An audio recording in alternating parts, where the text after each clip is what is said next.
kamu membayangkan, tanaman yang sering kita injak di sawah ternyata bisa jadi hiasan mahal di dalam akuarium?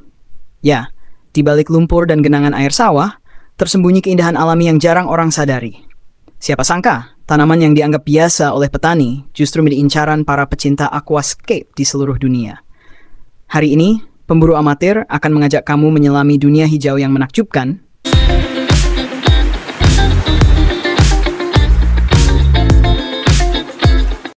8 tanaman hias akuarium yang tumbuh liar di persawahan Indonesia. Nomor 1. Genjer, Limnophila flava. Tanaman ini tumbuh di rawa dan sawah dangkal. Daunnya panjang, hijau segar, dengan batang berongga dan bunga kuning cerah menyerupai bintang. Selain dikenal sebagai sayuran tradisional, genjer juga digunakan dalam aquascape bagian belakang karena bentuknya yang menjulang dan teksturnya yang indah. Benar-benar bukti bahwa tanaman sederhana pun bisa punya nilai estetika tinggi bila dilihat dari sudut berbeda. Nomor 2. Azolla. Paku air mungil ini kerap terlihat mengapung di sawah dan kolam. Daunnya kecil seperti sisik ikan berwarna hijau hingga kemerahan. Azolla tumbuh cepat, memperkaya air dengan unsur nitrogen, dan sering dimanfaatkan sebagai pupuk alami serta pakan ikan. Dalam akuarium, Azolla berfungsi sebagai pelindung alami bagi anakan ikan, sekaligus memberi kesan tenang dan alami di permukaan air. Nomor 3. Marsilea hirsuta.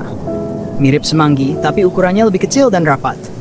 Daunnya membentuk karpet hijau di dasar akuarium, membuat tampilan bawah air tampak seperti padang rumput mini. Marsilea hirsuta mudah dirawat, cocok untuk cahaya sedang hingga terang, dan sangat disukai aquascaper pemula karena tidak rewel. Nomor 4. Java moss. Ini dia sang primadona dunia aquascape. Lumut Jawa bisa tumbuh di berbagai kondisi air dan hanya butuh cahaya rendah. Biasanya ia menempel di batu atau akar di saluran irigasi sawah. Selain menambah kesan alami, lumut ini juga berfungsi sebagai tempat berlindung bagi ikan kecil dan udang hias. Kecil tapi punya peran besar dalam menjaga ekosistem akuarium tetap hidup. Nomor 5. Lindernea rotundifolia. Dijuluki watermelon karena motif daunnya mirip kulit semangka. Daunnya kecil dan tumbuh berpasangan di batang ramping dengan warna hijau muda segar. Tanaman ini cocok untuk bagian tengah akuarium karena pertumbuhannya menjalar dan bercabang. Cukup diberi cahaya sedang dan pupuk cair, Lindernea akan tumbuh cepat dan memberi warna segar di dalam air. Nomor 6. Pistia stratiotes.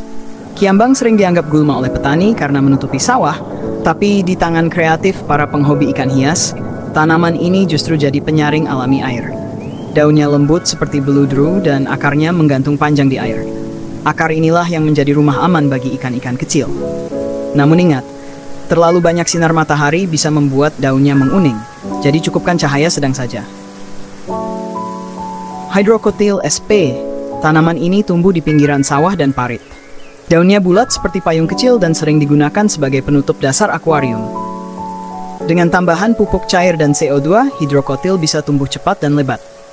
Selain mempercantik, ia juga membantu menstabilkan kualitas air, menjaga oksigen, dan jadi tempat bermain ikan kecil. Nomor 8. Marsilea crenata. Sering dijumpai di tepi sungai atau sawah. Daun crenata mirip semanggi dengan 3 atau 4 helai kecil. Warnanya hijau segar dan menenangkan. Tanaman ini cocok untuk pencahayaan sedang hingga terang dan bisa tumbuh subur di substrat kaya nutrisi. Selain untuk akuarium, crenata juga sering digunakan di paludarium, menambah nuansa alami dan tropis yang menenangkan mata.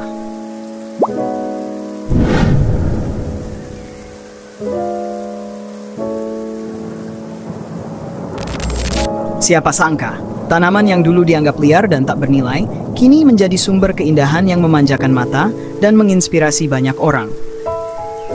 Inilah bukti bahwa keindahan bisa ditemukan di tempat yang paling sederhana, asal kita mau melihatnya dengan sudut pandang berbeda.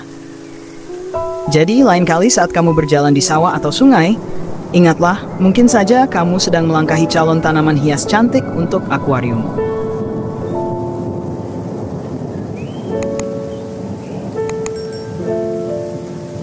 Terima kasih sudah menonton video ini bersama Pemburu Amatir, channel yang mengangkat kisah inspiratif dan edukatif dari dunia budidaya serta alam sekitar kita. Kalau kamu suka konten seperti ini, jangan lupa subscribe, like, dan nyalakan loncengnya agar kamu nggak ketinggalan kisah menarik lain dari para pelaku dan pecinta dunia aquaculture Indonesia. Kamu juga bisa request topik berikutnya di kolom komentar. Siapa tahu, ide kamu akan jadi video inspiratif selanjutnya. Sampai jumpa di video berikutnya. Salam inspirasi dari pemburu amatir.